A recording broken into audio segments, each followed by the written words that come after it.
Hello guys, you are most welcome my YouTube channel talented रितुंसा।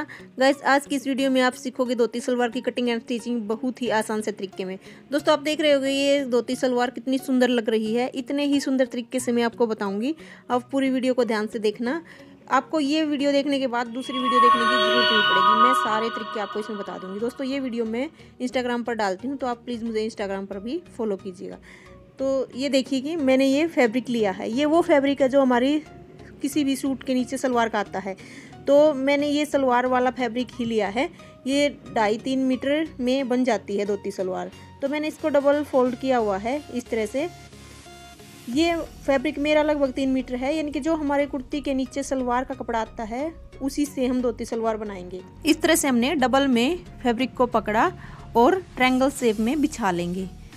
और अच्छे से बिछाने के बाद ये हमारा जितना भी बड़ा छोटा कपड़ा साइड से निकल रहा था, इसकी हमने कटिंग कर दी है।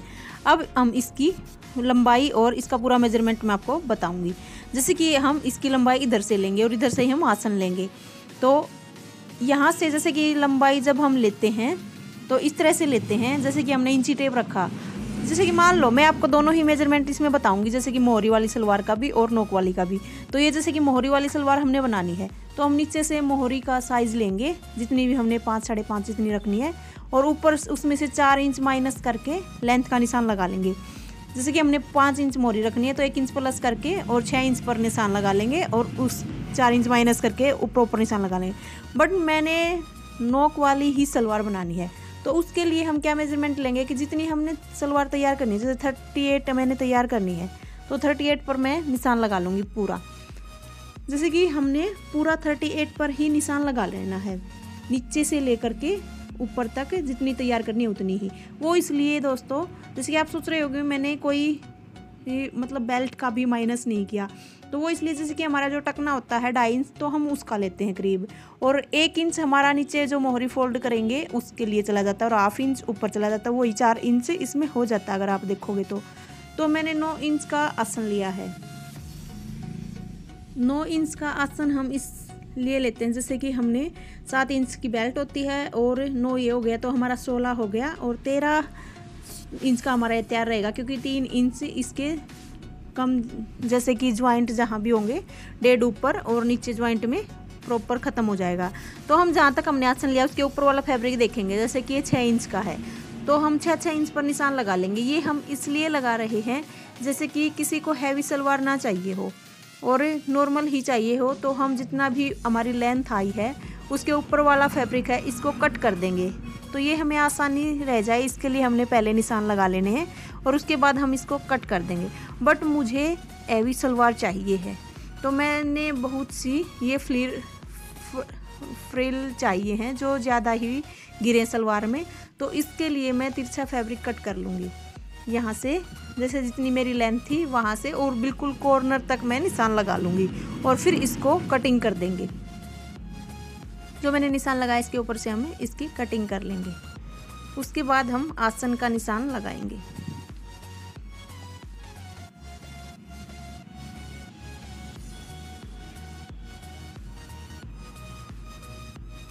तो ये आसन हमने जैसे कि 9 इंच पर लगाया था, वहाँ पर हमने 2 इंच का निशान लगा लेना है ऊपर और नीचे दोनों तरफ, और इसको अच्छे से मिला देना है। इसके बाद हम हल्की सी राउंड शेप देंगे और इसकी कटिंग कर देंगे, तो ये हमारा आसन हो जाएगा।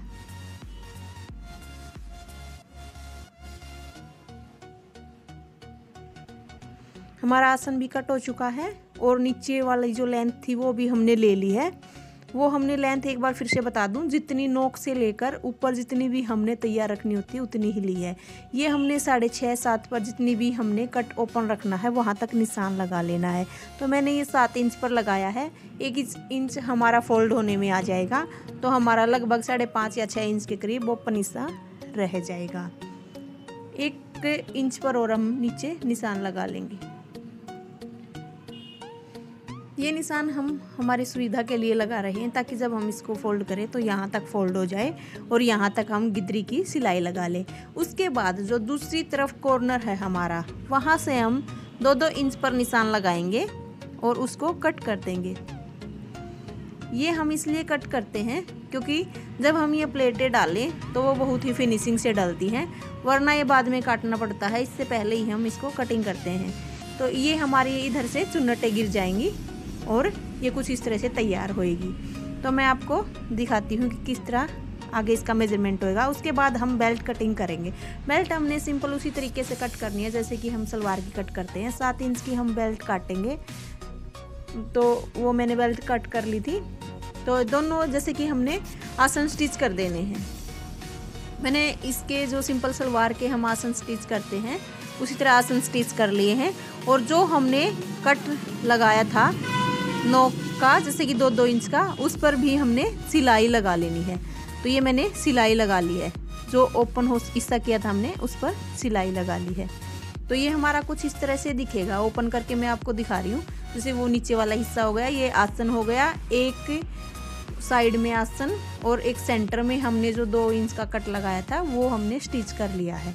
तो यहाँ तक हमने स्टिच कर लिया है। अब मैं इसमें आपको प्लेटें डालना बताऊँगी। जैसे कि हमने इसको इस तरह से ओपन किया और इसमें हम प्लेटें डालेंगे। जो दोनों मतलब जो हमने साइड में 2 इंच पर सिलाई लगाई थी उसकी तरफ मुंह करना है हमने चुन्नटों का, दोनों का उसी तरफ मुंह करना। जैसे कि आसन से इधर, इधर वाली का इधर और उधर उधर। तो इस तरह से हमने जैसे कि ये बेल्ट जो हमने कटिंग की थी 7 इंच की, जो प्रॉपर तैयार होने के बाद 5 इंच की रहेगी, हमने दोनों तरफ इसकी सिलाई लगा ली है। और सिलाई लगाने के बाद जितनी हमारी चौड़ाई बचती है यानी कि 10.5 यानी कि 21 इंच की हमारी चौड़ाई बचती है, तो उतनी पर ही हम चुन्नटें डालेंगे। तो जैसे कि मैंने उल्टा करके भी दिखाया, 10.5 इंच पर हमने एक साइड की चुन्नटें डालनी है। तो ये हमने एक हिस्से पर चुन्नटें डाल ली है, मैं आपको दिखा रही हूँ। ये सेंटर हमने जो 2 इंच का था उसको बीच में रखना है और दोनों चुन्नटों का मुंह एक दूसरे की तरफ करना है। तो अब मैं आपको चुन्नटें डालकर दिखाती हूँ कि किस तरह से हम चुन्नटें इसमें डालेंगे। वो मैंने आपको सिर्फ आपके लिए इजी हो जाए इसलिए दिखाया है एक साइड की डाल करके। जैसे कि ये हमारा 2 इंच का जो हमने सिलाई लगाई थी साइड में, उसको सेंटर में लेना है और एक साइड की चुन्नटें जहाँ तक हमारा आसन आएगा वहाँ तक इसी तरफ फेस करके डालनी है, यानी कि 10.5 इंच में। जब हम ये चुन्नटें एक साइड की डाल दें तो उसकी जो चौड़ाई है वो 10.5 इंच ही होनी चाहिए, तभी हमारी प्रॉपर तैयार होएगी। तो ये बात का हमें ध्यान रखना है। मेरी सलवार में चुन्नटें 9 डली थी। आप 7, 8, 9 तक जितनी आपकी डले उतनी डाल सकते हो, इसमें कोई दिक्कत नहीं होती। बट एक ख्याल रखना कि जब भी जो भी हम चुन्नट उठाएं उनमें सेम कपड़ा उठाएं, क्योंकि तभी हमारी जो फ्लेयर बनेगी चुन्नटों की वो सेम तभी बन पाएगी जब हम सेम कपड़ा उठाएंगे। तो हमने एक बार बीच में माप कर भी देख लेना होता है कि हमारी 10.5 इंच पर गिर गई या नहीं। तो जब हम आखिरी 1 या 2 चुन्नटें डालें तो उस टाइम पर माप कर देख लें, जितना हमने तैयार करनी है उतने तक डल जाए। हमने एक साइड की जैसे चुन्नटें डाल ली 10.5 इंच पर, सेम दूसरी साइड की चुन्नटें भी हम 10.5 इंच पर इसी तरीके से डालेंगे। जब हम ये दूसरी साइड से चुन्नटें डालें आसन के पास से, तो हमें ये देखना होता है कि हमारा जो ये फैब्रिक है सेम बराबर होना चाहिए, कम ज़्यादा ना हो। तो हमें सेम उसी मेजरमेंट से इस साइड की चुन्नटें भी डाल देनी है। जितनी चुन्नटें हमारी दूसरी साइड गिरी थी उतनी ही हमने इस साइड डालनी है।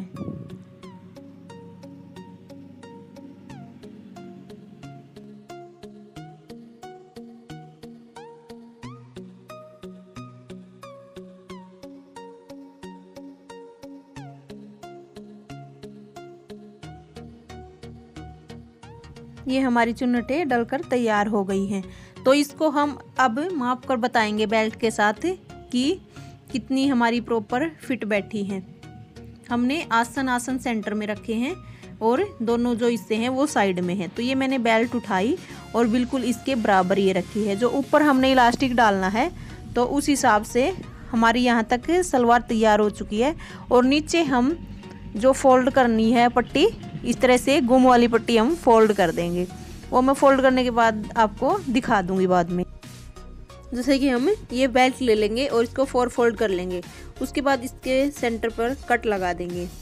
ये कट हम इसलिए लगाते हैं क्योंकि हमने 10.5 इंच पर 4 हिस्सों में चुन्नटें डालनी होती हैं। तो टोटल हमारा यानी कि डबल में 21 और 4 में 42 इंच हो जाएगा। तो हमने बेल्ट को इस तरह से नीचे रखा और आसन वाला हिस्सा लिया आसन वाला हिस्सा और बेल्ट का ज्वाइंट, एक ज्वाइंट हमने ले लेना है और इस तरह से हमने सीधी सिलाई लगाते हुए चलना है। उसके बाद जब हम सिलाई लगाएं तो हमें प्लेटों का भी ध्यान रखना है, कहीं नीचे से हमारी पलट ना जाए।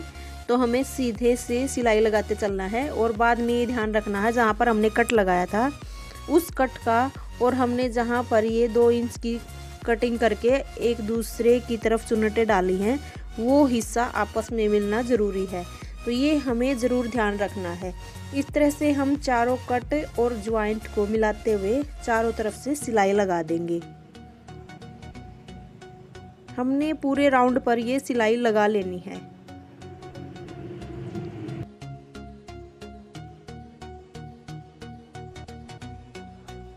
तो अगर आपको मेरा बताने का ढंग समझ आ रहा है तो प्लीज़ कमेंट में बताएं कि आपको अच्छे से समझ आ रही है। अगर कुछ भी कमी अगर रह गई है मेरे समझाने में तो मैं आगे से और ध्यान करूँगी। तो प्लीज़ मुझे कमेंट में बताना कि आपको सब कुछ समझ आ रहा है।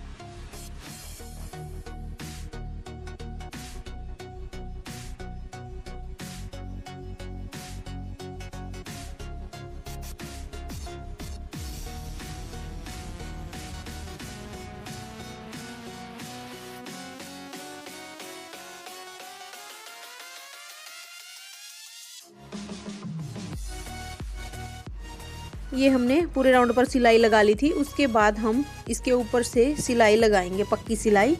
जैसे कि हमने ऊपर की तरफ कपड़ा रखना है जो ज्वाइंट वाला था और पूरे पर सिलाई लगा देंगे। उसके बाद हम इलास्टिक डालेंगे। इलास्टिक हम इस तरह से डालते हैं, जैसे कि इलास्टिक डालने का तरीका मैं आपको बता रही हूँ। जैसे कि जिसकी जितनी भी बेल्ट है यानी कि कमर जहाँ पर हम बांधते हैं उस हिस्से को मापेंगे। यानी कि इसकी 32 इंच बेल्ट है तो उसमें से हम 4 इंच माइनस कर देंगे।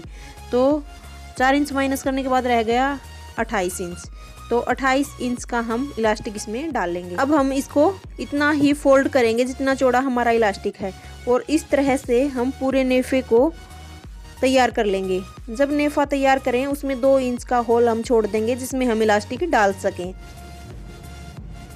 ये हमने पूरा नेफा तैयार कर लिया है और छोटा सा होल हमने रखा है। तो इसमें हम पिन केस की मदद से पूरा इलास्टिक अंदर डाल देंगे और उसके बाद एक सेंटर में सिलाई लगाएंगे।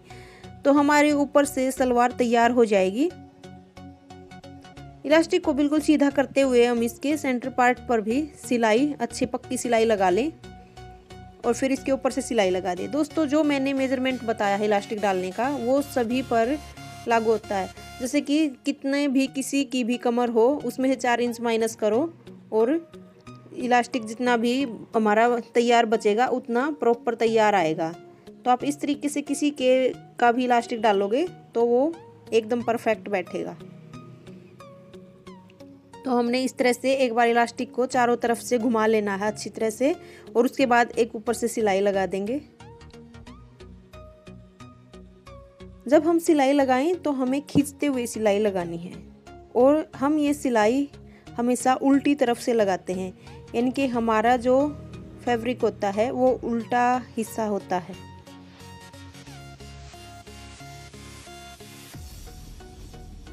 दोस्तों मैं इंस्टाग्राम पर हाईली एक्टिव रहती हूँ। अगर आपको वहाँ पर छोटी छोटी पार्ट में कुछ सीखना है तो प्लीज़ मुझे इंस्टाग्राम पर फॉलो कीजिएगा।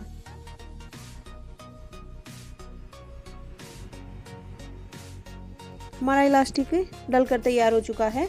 अब हम इसके नीचे की जो मोहरी है उस पर सिलाई लगाएंगे, यानी कि जो ट्रायंगल शेप हमने दी है नीचे से इसको भी अच्छे से फोल्ड कर देंगे और उसके बाद हम गिद्री वाली सिलाई लगाएंगे।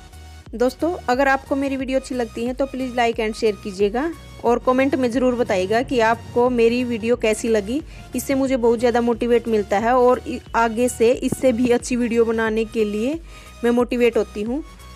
दोस्तों आपने यहाँ तक देखा इसके लिए बहुत बहुत धन्यवाद और मेरी वीडियो को ज़्यादा से ज़्यादा शेयर कीजिए दोस्तों, क्योंकि इससे आपका, उनका और मेरा सभी का भला हो जाएगा। धन्यवाद दोस्तों। Thanks for watching. Thank you.